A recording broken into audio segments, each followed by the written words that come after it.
opportunities or were shut out of our economy prior to incarceration. In order to ensure a future without police and mass incarceration, we must ensure a future without poverty. Those affected by homelessness, mental illness, drug addiction, and lack of economic opportunity must not be funneled into our prison system. They must be given resources to prevent them from entering the poverty to prison cycle in the first place. The policy changes in question must include but are not limited to the decriminalization of sex work, the decriminalization of all drugs and steps towards the legalization of marijuana, prioritization of housing first initiatives for the homeless and those who are housing insecure, and a moratorium on rent and mortgages for the duration of the COVID-19 pandemic. 37% of Kansas will be evicted during this pandemic, or have already been. Romy, what's the stat? I don't know. Anyway, whatever it is. But there's a lot of people who are about to be on these streets. And with an increased budget for the police, people who are already preyed on by the police, people who are already homeless, people who are already black, people who are already 5 times as likely to suffer from this disease, people who are already 6 times as likely to be killed by the police will be pushed out onto the streets and will only be further exposed to that violence. So we gotta stop it. We demand that steps be taken to end the school to prison pipeline. Just as black people are overrepresented in our nation's prisons, black children are overrepresented in disciplinary actions taken against them in schools. In fact, in USD 259, black children made up only 18% of K-12 enrollment for the 2010 to 2011 school year, yet accounted for 22% of in-school suspensions, 25.6% of out-of-school suspensions, and 34% of expulsions. Black and brown students of the Wichita area should not be criminalized for coming from low-income families or having less than ideal home lives. We should take every opportunity to uplift underprivileged students in USD 259 and in school districts in surrounding areas. We demand the following changes in our public school system. The removal of police officers and military recruiters from USD 259. The abolition of zero-tolerance policies in schools. The abolition of truancy laws. We demand the revision or repeal of Kansas Code Chapter 75, Article 61 of the Kansas Tort Claims Act, which states that government entities, rather than if their employers, are liable for wrongdoing committed while acting in their official capacity. Our taxpayer dollars should not be used to pay the settlements of those harmed by police brutality. As a part of holding officers accountable when they commit acts of violence against innocent citizens, the state law that shields government officials from being individually sued must be ended. If you don't know, the city of Wichita, our city manager, Robert Layton, has already paid a lawyer over $400,000 to defend Officer Justin Rapp, who killed Andrew Finch.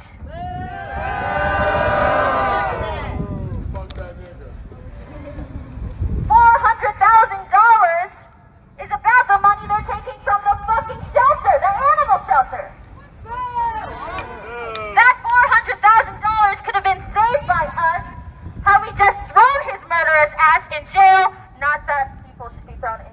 transformative justice, everybody. But we could... He should just be executed. No, not the death penalty. That's a different conversation.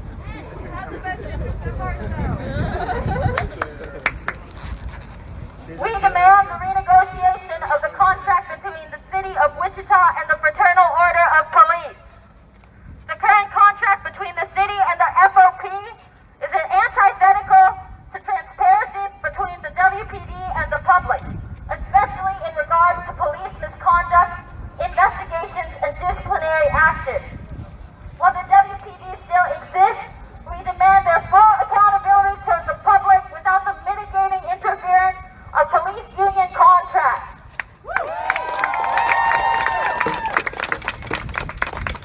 We demand greater transparency between police departments and the public.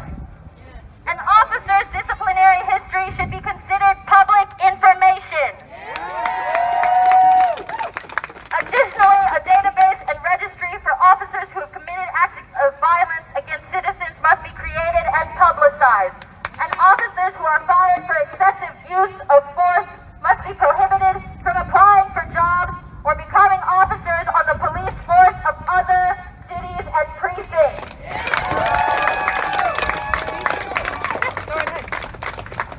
We demand the abolition of the good old boy system. Currently, there is an unspoken code of fraternity and law enforcement leading all the way up to city officials and council members. I'm talking about Robert Layton, the city manager. If you do not know, he is the man with the real power. He makes the budget. He makes the budget. He controls the police. He is the one who decides when somebody gets arrested or when somebody is fired and all that other shit. He has the real control. I totally feel you calling for Brandon Whipple and Gordon Ramsay's recall or what the fuck ever. Like, you know, whatever. That's cool. But the real person y'all need to be aware of and research and look into is Robert Layton. One more time.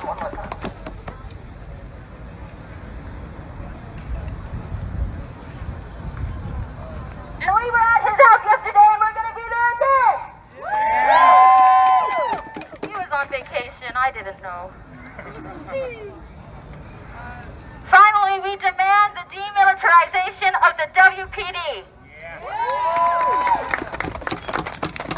We cannot address police brutality and its ill effects on our community without addressing the overwhelming militarization of our police department. It is no doubt that the militarization of the WPD contributed to the murder of innocent Andrew Finch by WPD in December 2017's fatal swatting incident, where WPD officers swarmed Finch's house in full tactical gear and shot him through the heart in seconds. He was unarmed. Indeed, altogether, law enforcement agencies in Sedgwick County have received nearly $1 million in surplus military equipment. An image taken from and then I'm going to read this excerpt from the FOP contract. Article 15, working conditions and equipment. Practice ammunition. The city shall make available at its expense, at our expense, 600 rounds of ammunition each year for each employee covered by this agreement who is required regularly to carry a weapon in the line of duty for use by employees desiring to improve or maintain proficiency with their weapons. The city shall provide 4,800 rounds of submachine gun ammunition and 1,200 rounds of ammunition for each sniper rifle in the arsenal, and an additional 600 rounds of handgun ammunition for each member of the tactical team. Additionally, the city of Wichita, on June 2nd of this year, in the midst of a global pandemic that has, of June 29th, affected, well, I don't know, it's a lot more than that. It's a lot more than 1,000 now. What's that? how many people that COVID-19 has affected in this county? It's a lot more than that. Anyway, this was written a while back. But it approved a $60,000 bid for new taser cartridges for the WPD. In June. This kind of flagrant spending on weapons when many of our residents are laid off, unemployed, and struggling to make ends meet due to the pandemic is unacceptable. We demand the WPD begin demilitarization immediately. We demand the reduction of police spending on weapons and military equipment and a complete cessation on weapons spending for the duration of the COVID-19 pandemic. As we have seen in situations across the country, most protests are peaceful until the police instigate violence. It is our constitutional right to assemble peaceably and protest. Thus, we demand the banning of the use of tear gas, pepper spray, and other chemical weapons, as well as rubber and foam bullets against crowd control. WPD also just spent $67,000 on riot gear. On riot gear that they used like once. Boo! I don't see no riot here. Why are you in riot gear? Why are you in riot gear? They're not right now, so we won't care.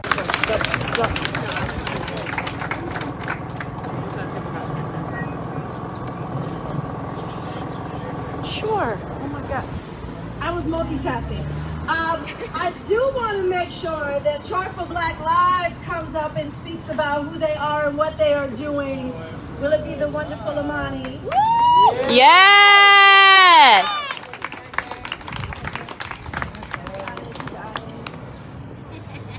The unlawful assembly.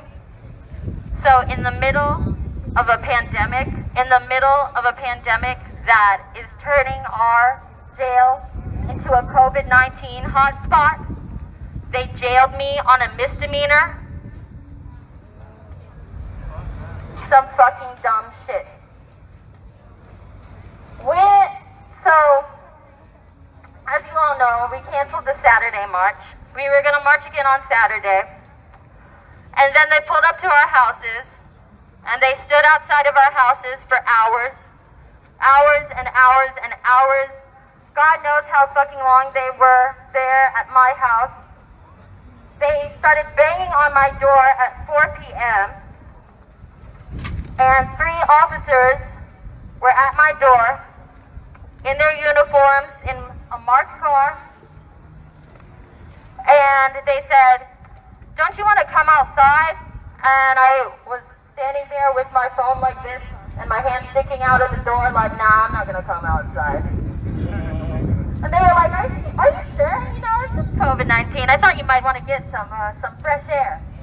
And I was like, "Nah, I'd really rather stay here." And they said, "Are you sure? I think you should come outside."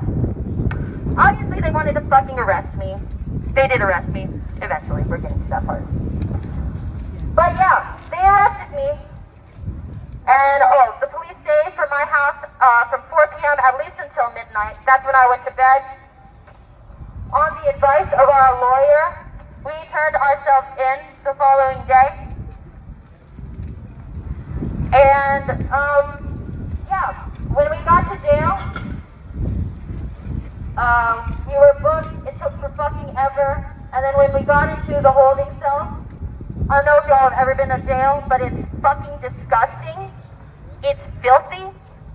Layers of filth just are coating the walls.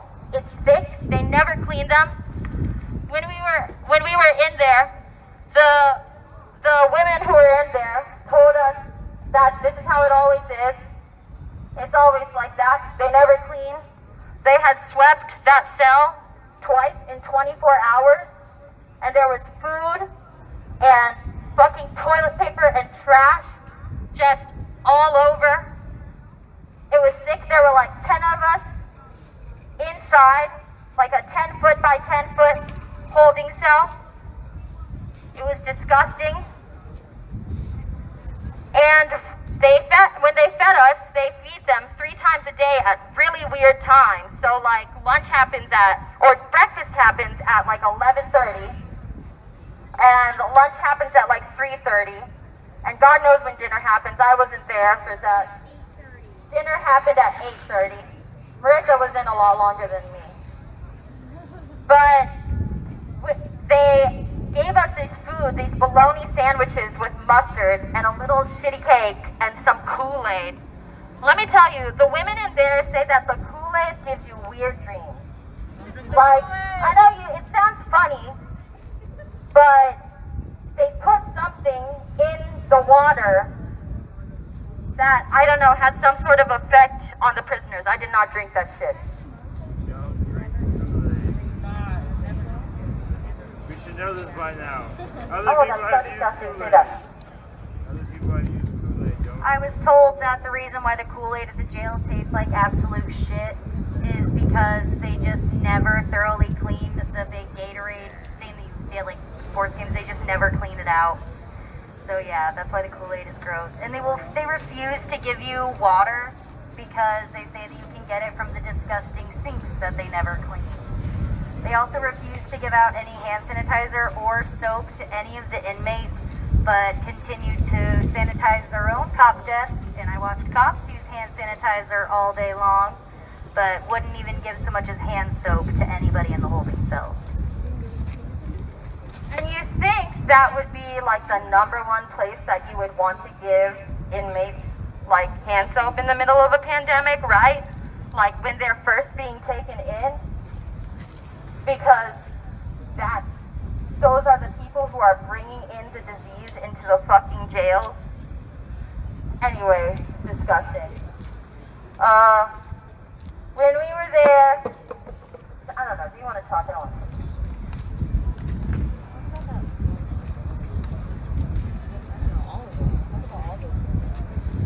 So this holding cell was, I'm not good at like spatial reasoning, but it was like really small, and they had about, oh sorry, we had about 9 women in that holding cell with us, and some of them had been there for over 24 hours at that point.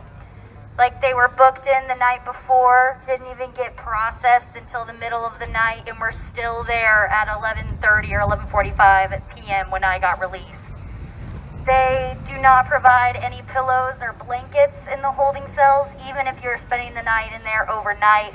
And they also keep the holding cell at like a very crisp 65 degrees. So everybody in there is freezing their asses off. No pillows and blankets, no soap or hand sanitizer. And the officers and medical professionals alike repeatedly ignored a cellmate's request for medical attention.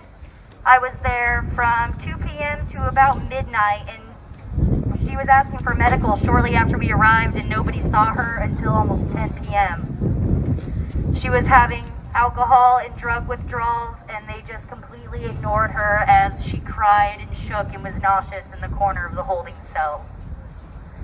It was almost more reassuring to know that we were going to be out that night or the next morning at the latest, but seeing all those women in there, not knowing when they were going to get out, not knowing how long they were going to be in that disgusting holding cell, only to know that they were going to go upstairs to a COVID hotspot. The atmosphere was tense, to say the least. The women were all very sweet and all in there on a variation of charges, a lot of them just for probation violation. A lot of other people being jailed on meaningless misdemeanors, just like Gabrielle and I were. The conditions are just absolutely atrocious. From the second you walk in to the second you leave. This county is working on a beautification program for the jail, but I can only assume that's for the outside and the facade of it, because it doesn't look like a mop has touched the floors of that jail since at least 2005. But yeah, I don't really. When we were in that jail, we met some really nice women. Like, they were fucking nice. They were cool people. And it was so heartbreaking to see them, because you could see a lot of them were addicted. One of them was trafficked. she was a trafficked woman, a prostituted woman, and she said something like, they keep arresting me, but they never arrest my pimp. They keep arresting me, but they never arrest my pimp. And she said some super, like, profound and poignant things. Like, she was saying, like, banging on the windows and the walls, and, like, you could, like, I don't even know how to describe this. She was banging on the windows and walls and was saying, is the reason why you keep us in cells like this because you're trying to do some trauma-based mind control? And I know that sounds like the phrase sounds fucking weird, trauma-based mind control, but that's what's happening. They put them in tiny-ass cells, and they never turn the lights off. And women, specifically her, was talking about, she's been locked in rooms, she's been locked in closets, she's been sexually assaulted, sexually abused, and they put her essentially in a place that replicates her assault and her rape and her being trafficked. And these women, a lot of them, their issues could be resolved if there were such a thing as, like, safe injection sites. Do you know what that means? Yeah, it's just some place where people who are addicted can go do their drug in a safe place, where there are medical professionals, where there are doctors to take care of them, and then where people have implemented safe injection sites, they're more likely to get medical treatment for their addiction because it's accessible and it's not stigmatized. They're more likely to get clean. So with us, Jai Shri Ram was here. You know, he brought a beautiful harmonium here, chanting Jai Shri. Confinement. It ended up being the place where we spent the most time. And he was able to get word out to people that I was in there and what they were doing to me. And people all over started calling the jail and showing up. If it wasn't for that, their plan, as they informed me, was to leave me in there for 72 hours. Because 72 hours was the time where they could legally take control medically of my body. Now, gratefully, they did not leave me in there that long. After 13 hours, they drugged me out of there. About 7 or 8 of them, they were completely in, like, you see these riot gears with the mask and everything, so I couldn't see them. And on the concrete floor, they stripped me down and did what they did during their normal checks. And then they threw me in solitary confinement. When they threw me in solitary confinement, I was completely 100% naked. And I finally asked them, after the main people left, I asked them if they would at least give me my garments back. And I don't know why or what provoked him to do it, but the local guard there grabbed my garments and threw them through the little food court, and I was able to have my garments on. And then 3 times a day, at least 3 times a day, they would come to the little door, open the little port, and they would say, "Are you ready to submit to a strip search yet?" Now, mind you, I was thrown into that cell, that little concrete box, completely naked. So it could not be about safety. But yet, day after day, multiple times a day, they would come with at least a camera and 2 people, and they would come to the door and say, "Are you ready to submit to a strip search yet?" And none of it made sense until I began to understand what it was really about. It was not about safety. It was about me complying to their rules. It was about me submitting to them. And in fact, most of the time when they would come to the window, they would say, "Are you ready to submit to a strip search?" And then they would say, "You could come out if you submitted to a strip search. We would let you go back into the general public." And day after day, week after week, this was the same thing. Are you willing to submit to a strip search? Well, my friends, in 2017, I spent nearly half the year in solitary confinement. And the only reason that they gave me was because I was not willing to submit to a strip search. And I believe, and I know, that is exactly what they are doing right now with the masks across this country. It has nothing to do with safety. Nothing to do with safety. And it has everything to do with submitting. And as I said earlier, the only way to ensure that people do not claim the right to rule over you, to make sure they understand that it is your right, is when they mandate something, when they require something, that you say, "No way, that is my right, not yours. That is my right, not yours."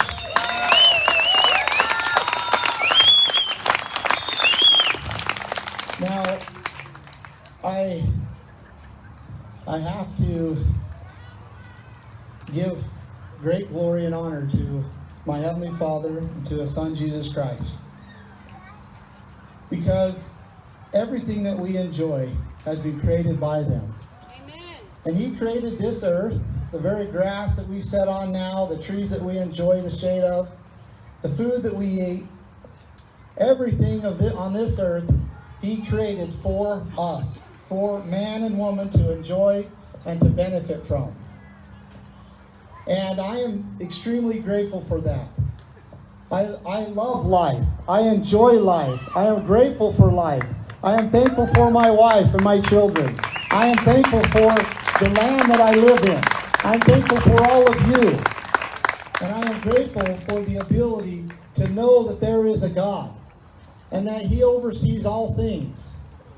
And when I found myself in the darkest times of solitary confinement, I could always feel His strength.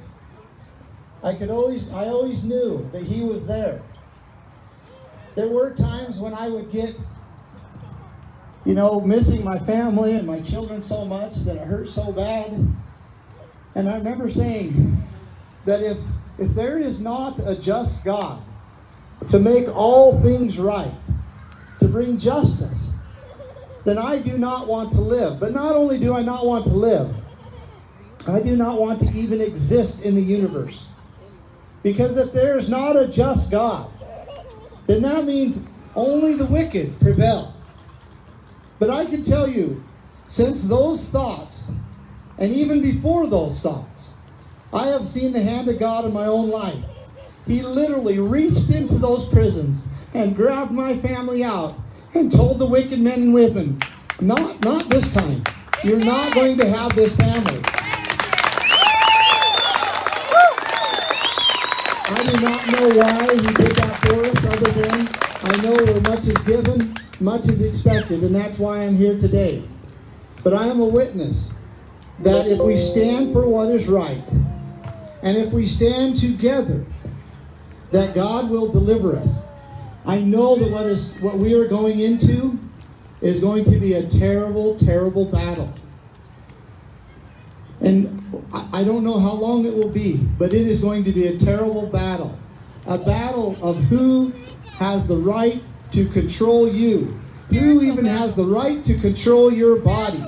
What they put in your body. What they force you to put on your body. How they force you to act.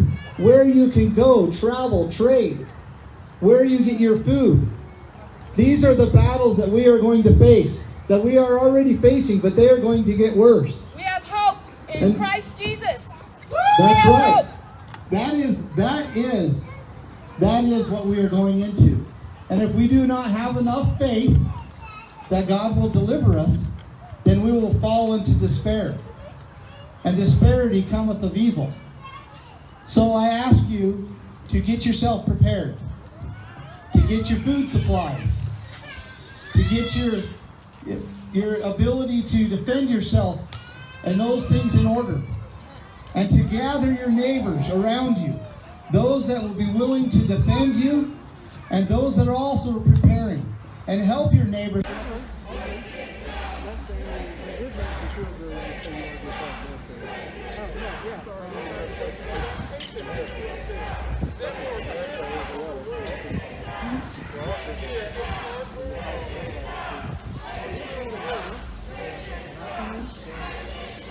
Y'all, that's a look at what the monument looks like today.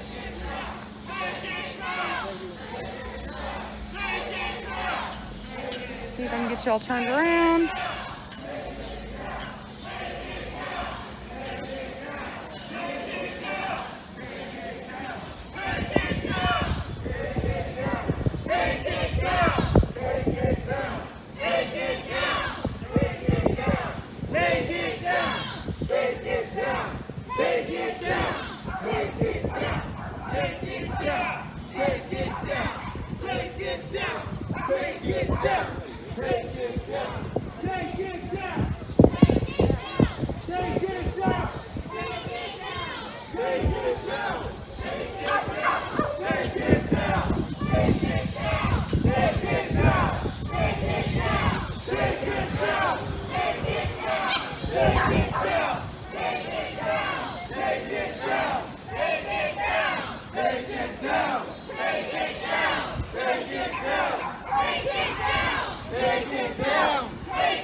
They are scared about a young, diverse, energetic crowd that's ready to march. It scares them. Like the powers that be, the people that we're talking about, the Dale Frum, the Tommy Battle, the guys who want to climb higher in state politics, it freaks them out.